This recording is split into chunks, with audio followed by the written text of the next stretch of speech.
So, you've failed your New Year's resolutions. We're well on our way to spring at time of publication, and with the world being the way that it is right now, it's no wonder your 12-step program to the perfect summer body yada yada has fallen by the wayside and maybe been forgotten about entirely. Your ambitious attempt at scrapbooking is now another book gathering dust on the shelf, 3 pages halfway decorated and sat next to the decaying wilted corpses of what was supposed to jumpstart your organic, in-home, fresh herb garden. Yikes. Better luck next time, you console yourself. I'll try again tomorrow, you convince the little voice in your chest as you click next episode instead of starting on that thing you said you'd work on an hour ago. The old habits return, your willpower corrodes, the word failure bounces around in the back of your mind like the DVD loading screen. Every time the energy to try again takes you and you think you might, that little voice in your head that you've been giving far too much of your time and energy tells you there's no point. You're too far gone. You might as well just give up. Hi, my name is Nox, and I'm not here to guilt you. As a self-taught and managed creative, I myself have fallen victim to this trap more times than I care to publicly admit on camera. For example, I told myself last year I would finish writing a novel. And the year before that. And the year before that. And the year before that. I stopped working out ages ago, and I've killed more than my fair share of foliage friends before I cultivated the lush jungle I show you all now. Hells, I haven't finished a journal since the 2010s. I fully intended to make and publish this video by the end of January. You see how that worked out. What if I told you it was a carefully orchestrated trap from the start? That it's not too late, and there's no such thing as too late to pick back up where you left off and try again.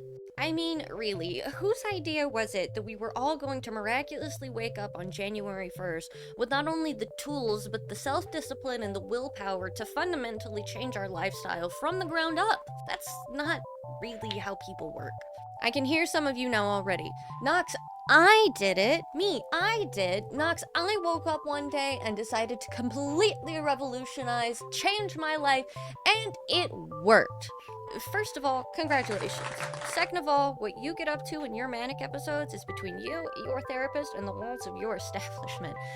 Third, none of that change really happened overnight, did it? You may not have ruminated on it for days, weeks, hours on end, but every day for a period of time, a little voice in the back of your head said, what if? We could. And here's how.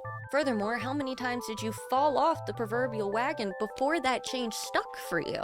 Contrary to commonly perpetuated belief, change doesn't and never has occurred overnight, especially meaningful or lifestyle change. Life is challenging and demanding and tumultuous, and humans are primarily creatures of habit at heart. Don't you think a gentler and more acclimatizing approach might yield the actual results that you crave? Now, let me be clear.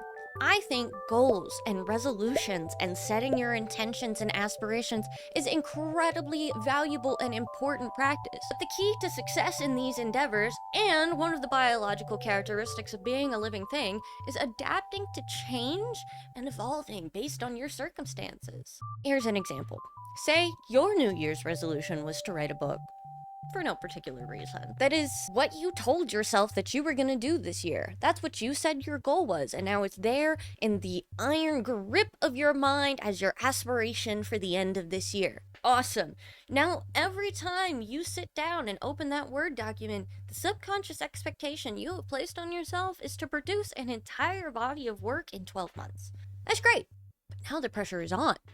Hundreds, if not thousands of pages, tens of thousands of words, an entire concept from start to finish. Well, it's no wonder that subconsciously you might be avoiding opening that Word document, or even sitting down at your desk altogether. It's a worthy goal, to be sure, but it's a very large one, with no check-ins, no celebration, and no reasonable plan for achievement, and you seem only to beat yourself up for not achieving it. So, let's fix that. You want to write a novel by the end of the year? Great! Now what can you reasonably expect yourself to accomplish by the end of this month? Maybe you spend January making mood boards, vision boards, character sheets, playlists. Maybe in February you make a bulleted list of major plot points and how you want it to affect the characters, and you don't even actually pick up the writing portion until late February, March, April, May. Maybe you set the goal for yourself to finish a chapter a month. Something reasonable, something attainable, something you can celebrate when you achieve and adjust when you don't. Something that feels attainable and holds you accountable without feeling wholly insurmountable. And then you check in with yourself as you go. Say 1 month you don't finish an entire chapter, only a couple of pages. So what? Instead of beating yourself up or punishing yourself psychically or telling yourself that you're a failure and now you've really got to grind on it and get 2 chapters done by the end of this month, stop. Check in with yourself. What held you back from finishing it this time? What got in your way, and what can you do to make it easier next time to reach the goals that you've set for yourself? Adjust your trajectory, figure out what works for you and what doesn't, and then celebrate your achievement. Maybe you didn't finish an entire chapter, but you got a couple of pages down. That's more than you had last month. Hell, that's more than you had last year. That's progress. That's success. Celebrate that. And most importantly, keep trying. And now, instead of telling yourself that you have 2 chapters at the end of the month, give yourself space to finish what you've started, be grateful for the progress that you've made, and keep going. This strategy applies to pretty much any goal you could set for yourself. Setting the expectation is less than half the battle. Having a plan to overcome it and celebrating your successes as they come is far more crucial to actually achieving these goals. Don't forget to celebrate yourself. Every time you finish a page, every time you finish a chapter, every time you show up for yourself, celebrate. You deserve that. There are enough opposing forces stacked against you. You should be your #1 cheerleader. Even if by the time December rolls around, you don't have an entire completed novel ready to present to a publication, look at how much you do have, and how much more it was than when you started. You're not a failure for not meeting your own personal goals as long as you're further along than you were when you began. Most importantly to all of this, stop waiting. No more, oh, I'll wait till Monday. Oh, I'll wait till next month. Oh, I'll wait till spring. No more waiting for the ideal conditions, waiting to feel ready, waiting until you have all the perfect tools at your disposal. Start now. Like right now. You can choose right now in this moment to be kind to yourself, to be gentle with yourself, and to extend yourself the grace of forgiveness and try again. No matter how long it's been since you put it down, take some time to think about why you did, adjust your plan, pick it back up, and keep truckin'. Dust off your scrapbook, move your supplies to an area that feels more comfortable to work in. Put on your tennis shoes and go for a walk around the block if driving to the gym right now feels like too magnanimous a task. Pick up something. Start somewhere. Write just 1 sentence. Celebrate your progress and keep going. No matter how many days you don't do it, no matter how many times you don't show up, no matter how many times you haven't done it already, try again and keep trying. And for what it's worth, from an internet stranger, the world is a chaotic place these days. 2025 was gentle with no one. It's okay if the only major goal you set for yourself this year is to survive.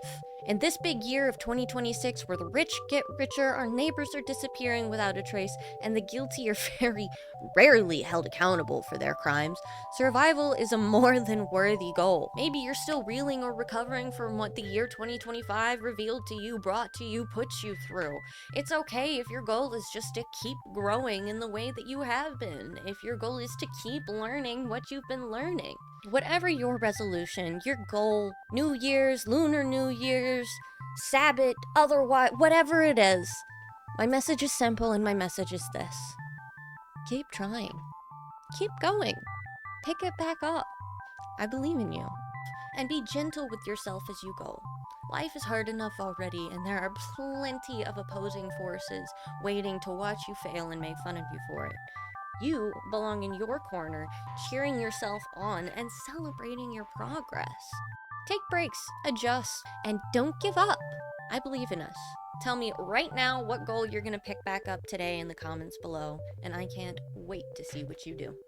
Thank you so much for watching. My name is Nox. I'm a non-binary cryptid entity making things and running my mouth all over the internet. Usually you can find me playing video games so you don't have to, but my New Year's resolution was to do more of this.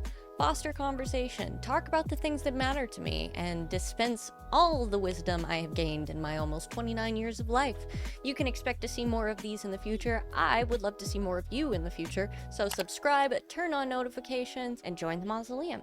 Whenever, wherever, or whatever you are, creatures, critters, and cryptids of all kinds, be good, be sweet, be safe, be smart, and most importantly, be yourself. Until next time.